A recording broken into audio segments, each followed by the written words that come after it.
ఒక్కొక్కరు అడగలేదు. 100 కోట్లు ఎక్కడెక్కడికి అంటే ఎవరెవరి సమక్షంలో మీరు అరేంజ్ చేశారు? నేను రికమెండ్ చేసి అరేంజ్ చేయలే. మీరు సరిదిద్దుకోవాలి. రికమెండేషన్ వేరే, అరేంజ్ చేయడం వేరే. నేను మిథున్ రెడ్డి గారి కోరిక మేరకు సజ్జల శ్రీధర్ రెడ్డి గారి కంపెనీకి 100 కోట్ల రూపాయలు ఇవ్వమని, రాజ్ కసిరెడ్డి సజ్జల శ్రీధర్ రెడ్డి కంపెనీలకు ఇవ్వమని రికమెండ్ చేసినటువంటి మాట వాస్తవం. ఆ తర్వాత ఏది కూడా నాకు తెలియదు. సార్ కోటరీ వల్ల మీరు బయటకు వచ్చాను, అలాగే ఇబ్బందులు కూడా పడ్డారన్నారు. ఇందుకు ఎవరు సార్ కోటరీ? మీ అందరికీ తెలుసు ఈ విషయం. కోటరీలో ఎవరుండారన్నటువంటిది మళ్ళీ తిరిగి నన్ను అడగడం ఎందుకు? మీకు తెలిస్తే అది మీరే చెప్పొచ్చు కదా, నేను చెప్పాలా దాన్ని? కోటరీ మీకు తెలీదా? TV9కి తెలీదా? TV5కి తెలీదా? లేకుంటే NTVకి తెలీదా?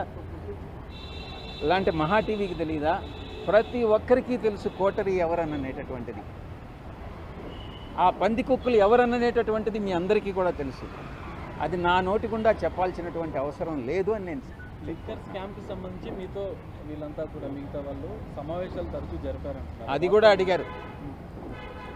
లిక్కర్ స్కామ్కు సంబంధించి మీతో మీరు సీఎం జగన్మోహన్ రెడ్డి గారు, OSD కృష్ణమోహన్ రెడ్డి గారు, ధనంజయ రెడ్డి గారు, రాజ్ కసిరెడ్డి, మిథున్ రెడ్డి సమావేశమై ఏ రోజైనా చర్చించడం జరిగిందా అని. నాకు ఏ రోజు జగన్మోహన్ రెడ్డి గారు లిక్కర్ గురించి మాట్లాడలేదు, నేను దాంట్లో ఇన్వాల్వ్ కాలేదు. నాకు తెలిసి ఆయనకి లిక్కర్ గురించి, లిక్కర్ స్కామ్ గురించి ఆయనకు తెలియదు అన్నటువంటి విషయం స్పష్టంగా చెప్పడం జరిగింది.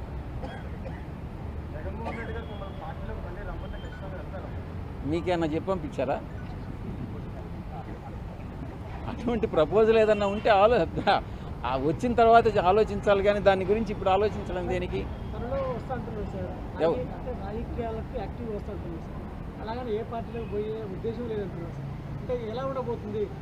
నేను మీడియా మిత్రులు, సోషల్ మీడియాలో అందరూ కూడా ప్రచారం చేస్తున్నారు నేను బీజేపీలో చేరిపోతానని. మీరే చెప్తున్నారు చంద్రబాబు నాయుడు గారు అడ్డుకుంటున్నారు, జగన్మోహన్ రెడ్డి గారు బీజేపీలో పానీయకుండా అడ్డుకుంటున్నారు అని అనేటటువంటిది.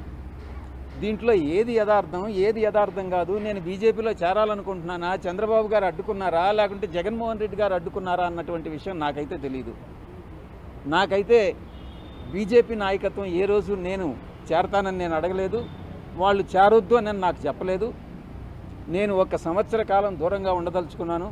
25 సంవత్సర కాలం పూర్తవుతుంది. ఆ తర్వాత నా భవిష్యత్ ప్రణాళిక అనేది నేను నిర్ణయించుకుంటాను.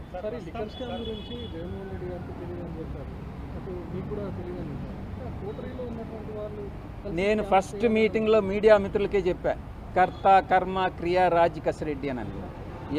రాజ్ కసిరెడ్డిని అడిగితే సమాచారం దొరుకుతుందే కానీ జగన్మోహన్ రెడ్డి గారిని అడిగినా కూడా తెలియదు, నన్ను అడిగినా కూడా తెలియదు, మిథున్ రెడ్డిని అడిగినా కూడా తెలియదు. కర్త కర్మ క్రియని మాత్రమే అడగాలి. అధ్వానంగా ఉంది. టీడీపీ ప్రభుత్వం అధ్వానంగా ఉంది. పక్షపాత ధోరణి, కుల వివక్షత, అసమర్థత, వీటికన్నిటితో కలిపి ప్రజలలో ఉన్నటువంటి అసంతృప్తి, ఇవన్నీ తెలుగుదేశం పార్టీ, చంద్రబాబు నాయుడు గారు ఒక సీనియర్ లీడర్, ఆయన అర్థం చేసుకుని ఆయన రెక్టిఫై చేసుకుంటే బహుశా అధికారంలో కొనసాగుతారేమో కానీ లేకుంటే ఆయన అధికారంలోకి తిరిగి వచ్చేటటువంటి అవకాశమే లేదు.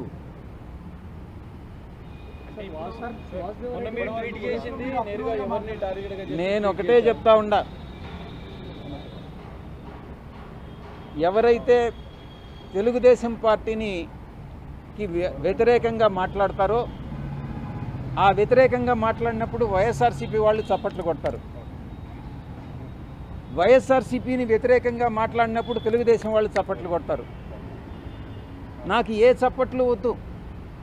మధ్య మార్గంగా నేను ఒక దారిని ఎంచుకోదలుచుకున్నా. నా దారే నేను రహదారిగా చేసుకుంటా. అంతేగాని తెలుగుదేశంలో కానీ అటు వైఎస్ఆర్సీపీ నుంచి చప్పట్లు కావాలని నేను కోరుకోవట్లేదు. మీరు చెప్పినట్టుగా సార్ ఒక్క నిమిషం. మీరే చెప్పండి సలహా. మీరు చెప్పినట్టుగా వైఎస్ఆర్సీపీ రాజకీయ ప్రణాళిక సరిగ్గా లేదు, ఇలానే ఉంటే రాజకీయంలోకి మళ్ళీ వచ్చే అవకాశం లేదని చెప్పేసి, అంటే గెలుపులోకి వచ్చే అవకాశం లేదంటారు. మరి కూటమి ప్రభుత్వం ప్రజెంట్ టీడీపీ ప్రభుత్వం అధ్వానంగా ఉంది అంటున్నారు. మరి నెక్స్ట్ ఎవరు వచ్చే అవకాశం ఉందని మీరు అనుకుంటున్నారు? ఇది మరి ఏ ఇతర రాజకీయ శక్తి కానీ బీజేపీతో కలిసి పోరాటం కానీ చేయగలిగితే, నరేంద్ర మోడీ గారు ఈరోజు ప్రపంచంలోనే ఒక మంచి ఉత్తమ ప్రధానిగా అటు దేశీయంగా కానీ అంతర్జాతీయంగా కానీ ప్రతి ఒక్క విషయంలో కూడా ఆయన చాలా చాలా చాలా సమర్థవంతంగా ఆయన హ్యాండిల్ చేస్తూ ఉన్నారు. ఆంధ్ర రాష్ట్రంలో కూడా అటువంటి ఒక రాజకీయ శక్తి ఉద్భవించగలిగినట్టయితే తప్పకుండా బీజేపీ దాని మిత్రపక్షాలు, తప్పకుండా తెలుగుదేశం కాదు, ఎందుకనంటే ఈ వచ్చేటటువంటి బ్యాడ్ అంతా కూడా తెలుగుదేశంకే వస్తుంది, అవకాశం ఉంది అని నేను భావిస్తా ఉన్నా వ్యక్తిగతంగా. అవకాశం ఉంది అని అంటే రేపు రాజకీయ మీ రంగప్రవేశం దాంట్లో జరిగే అవకాశం ఉంది.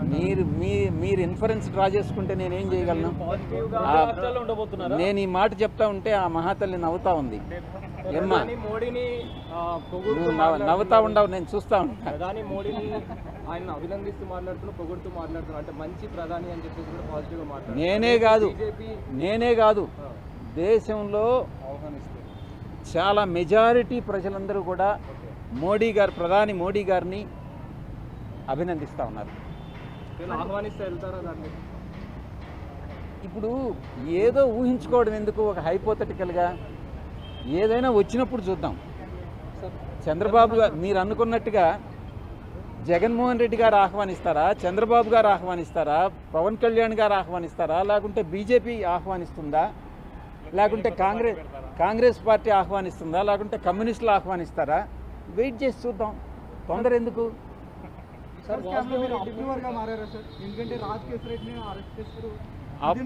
నేను మొట్టమొదటి నుంచి కూడా నేను ఒకటే చెప్తా ఉన్నా, ఎటువంటి పరిస్థితుల్లో అప్రూవర్గా మారేటటువంటి అవకాశం లేదు.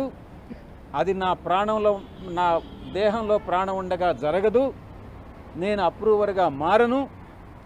ఎవ్వరూ నన్ను, ఏ శక్తి కూడా అప్రూవర్గా మార్చలేరు అన్నటువంటి విషయాన్ని నొక్కి వక్కాణిస్తాను.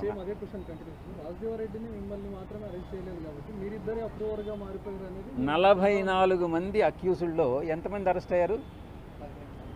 15 మంది. అంటే ఇంచుమించు 30 మంది అప్రూవర్గా మారారా? చెప్పండి మీరే. నన్ను ఎందుకు అరెస్ట్ చేయలేదు అని అంటే, నాకు వ్యతిరేకంగా ఏ సాక్ష్యాధారాలు లేవు, నేను లిక్కర్ స్కామ్లో ఇన్వాల్వ్ కాలేదు. అటువంటిది ఏదైనా ఉంటే, నేను కానీ లిక్కర్ స్కామ్లో అటువంటిది ఉంటే, నేను ఇన్వాల్వ్ అయి ఉంటే తప్పకుండా నన్ను అరెస్ట్ చేసి ఉండేవాళ్ళు. Thank you very much. మీరే చెప్తున్నారు ఈ కేసులో 30 మంది పైగా ఉన్నారని, మిమ్మల్ని మాత్రమే ఈడీ ఎందుకు పిలిచింది? అసలు మిథున్ రెడ్డి నన్ను అక్కడ అక్యూజ్డ్ 5 కింద చేర్చారు కాబట్టి సిట్ ఏదైతే చెప్పిందో ఒక రిపోర్ట్ ఇచ్చింది.